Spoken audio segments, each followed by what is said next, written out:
Good day, guys, and welcome to section number two. I believe you had a good time on section number one, which is plan and prepare exercise sessions. Now we are moving to section number two, which is instruct exercise session. We are now beginning with your practical sessions. Remember, you are being trained as group instructors, focusing more on Pilates, which is your area of specialty for now. And I know that maybe some of you are teaching other group fitness activities. So we are looking at different methodologies and ways in which one can implement or instruct exercise session to a group of people. And this presentation is short, but is filled with more insight in terms of the work that you'll be doing. And this presentation has got a number of insightful videos that we have compiled for you to watch so that you get better understanding of this section. So join me as we go through the slides. And I would suggest that you have your slides in front of you because the video clips that you'll be watching, they are inserted right in your slide presentation. So one of the key things we'll be looking at on this presentation is the priority of teaching. Now, as group training instructors, one of the things we have to learn is how to teach. You might have all the information in your head as an instructor, but if you're not able to convey it to the people or to the participants, it's basically pointless. So we'll be looking at some of the keys when you are running class or when you are teaching in an aerobic studio or in a home environment or whatever situation or setup you find yourself. If you look at the presentation, you can see that we have really tried to pull everything from your manual so that you don't get lost during the presentation. So the first thing we look at the priority of teaching is the fact that as an instructor, you need to be audible. Now, audibility, we are looking at the projection of your voice. When you are giving class, your voice must be heard. And also this depends on the size of the group. For example, if you are giving class in an aerobic studio that can take maybe over 100 people, you may need to use a mic with the whole sound equipment. But if you are giving class maybe in your backyard or in your house or in your garage, you just need to make sure that your voice is loud enough for the participants to hear you. And one of the ways to be heard by participants, you may need to ask them if they can hear you. So that's very important. Number two, your instructions must be very clear, the way you communicate. For example, if you need to change exercise or you need to change a movement, you have to communicate in a way that they can understand you.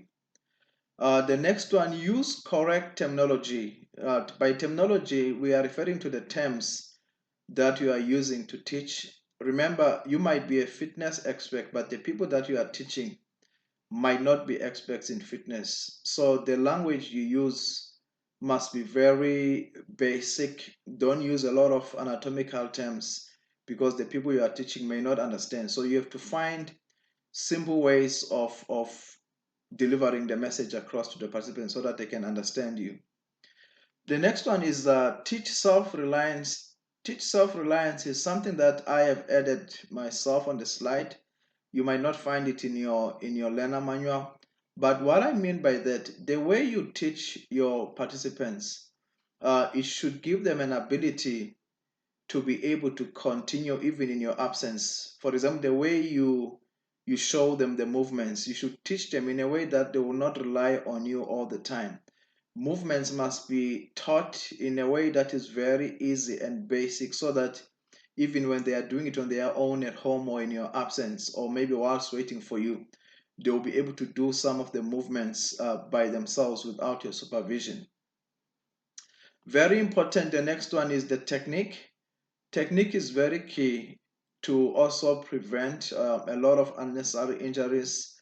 So always teach the correct technique. One of the keys to teach the correct technique is to demonstrate. And in any exercise movements, whether it's Pilates, it's yoga, it's Zumba, one of the things we always encourage is a full range of motion. Let them learn how to breathe. Breathing is a technique. They need to learn. You have to teach them all those things. The next one is use correct methods and demonstrations. One of the key things we have to learn as group training instructors is to use demonstrations. So you yourself must become a guru in showing movements, because you know when giving class, you people they have to do what you do. There is nothing like telling them what to do and you are not doing it. So you have to be part of the movement. So you have to be very much excellent in the demonstration of movements. That's very important. And the next one is to teach progressively. I'm sure you've noticed by now that Pilates classes, aerobics classes, or all the group training classes, they've got levels. You might have beginner class, you might have advanced class. So you have to teach the skills progressively. One of the best things to do is to split up your classes. Let's say you are teaching on Monday and Tuesday. You may need to announce that maybe on Monday you are dealing with the beginners, then on Tuesday you are doing your advanced people, so that they can progress. Those of you who've attended group training classes, I'm sure you've noticed that there is nothing that makes people nervous than to come into a class of people who've been attending for 6 months, and it is your first time. So sometimes it's a mistake to mix up the audience. So you may need to have separate classes for the different types of people that you have, so that everybody is comfortable. Very important, the last point on this slide is to teach safety precautions. One of our key roles as trainers, group training instructors, is to ensure that the people or the participants are safe at all times. I'm sure there will be a presentation on safety. We'll be covering things such as warm-up, hydration, dress code, and how to deal with things such as incidents, emergencies. All those things are very important. And the next slide, very interesting, we'll be looking at basic human movements when you are running a class. And I want you to enjoy the video. We've prepared a very nice video for you that explains all these movements. So enjoy the video, and we'll catch up in the next slide after the video. And I believe that you've watched the video, and the next component that we are looking at is the body planes. Body planes, once again, it's another video clip that I'm sure that you enjoy, and I want you to take your time and watch it. And please, if you don't understand, feel free to watch the video over and over, and you can always send questions to our WhatsApp number.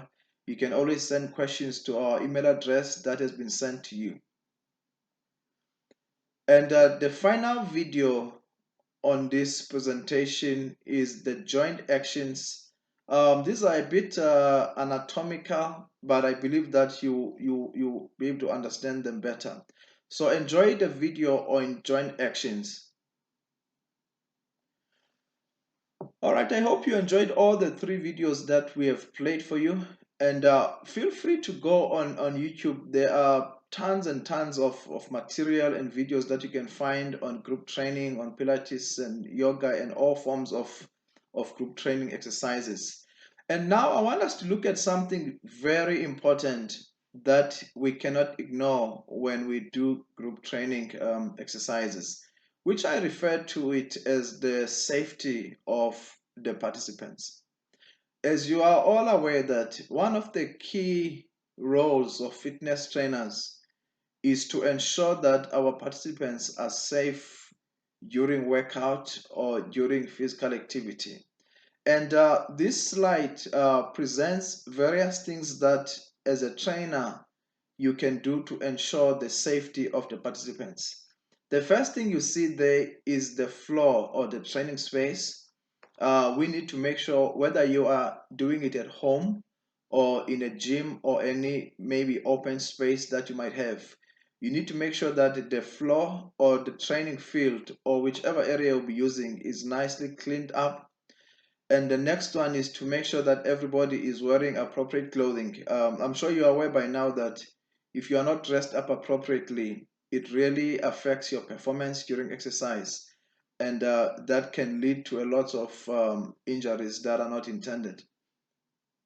The next one is the drinking of water to avoid dehydration. As we all know that excessive loss of water through sweating can cause dehydration. So during aerobic classes, group training classes, Pilates classes, especially your high intensity exercises, it is important to give some smaller breaks whereby the participants can always go out and drink some water. So it is important for you as a trainer to announce that they bring water bottles, and also if there can be maybe a tap close by to the area, to the training area that you are using, that will be very much advisable as well. And also another element of safety is intensity. Intensity must be well regulated. You have to understand your participants. Like I said earlier on, if it's not a very advanced group, your intensity does not need to be very high, because people can pick up all sorts of injuries from extremely high intensity. So intensity has to be relevant to the group that you are training. Emergency responses, one of the key things is to, especially when you're doing your screening, you need to have the information of the participants. For example, in case of emergency, there should be a person to contact. You can have important information such as the number of the spouse or a close relative or even the doctor of a person, because physical activity can be dangerous at times. We've seen a number of casualties, and therefore, whenever all these things happen, there must always be a plan of action. And the next slide, we are looking at something unique that is often not well understood, which is the issue of special populations and group training. Now, special populations are unique groups that we can find as trainers, and these unique groups, we refer to them as special population. They are special population because they sometimes demand special attention. For example, the first group you might have is the elderly. You and I, you know that when working with elderly people, it's not the same as working with the youth, with young people. As you all know that the older you are, the more prone you are to a number of chronic illnesses and other issues. So if you are training a number of elderly people, there are certain precautions that you need to observe. And also, if you are dealing with kids, with children, children are not the same as grown-ups. One of the precautionary measures that you have to put in place when you're working with kids is to make sure that you have a consent from the parents. The next one could be if you are working with pregnant women, which when you are doing screening, pregnant women are considered as high risk. One of the advices I would give you is that when you work with somebody who's pregnant, always have a letter of clearance from her doctor. That's very important. And also, you might have people with special needs and disability. Special needs could be anybody who has a special need or somebody who's recovering from an injury. That person, there might be some exercises that he might not be able to do. So, as a good trainer, it is very important for us to know our participants, because some of this information you pick it up when you begin to interact with your audience or your participants. And this is the end of this section. I hope you enjoyed it, and I'll see you in the next presentation. Thank you so much for watching.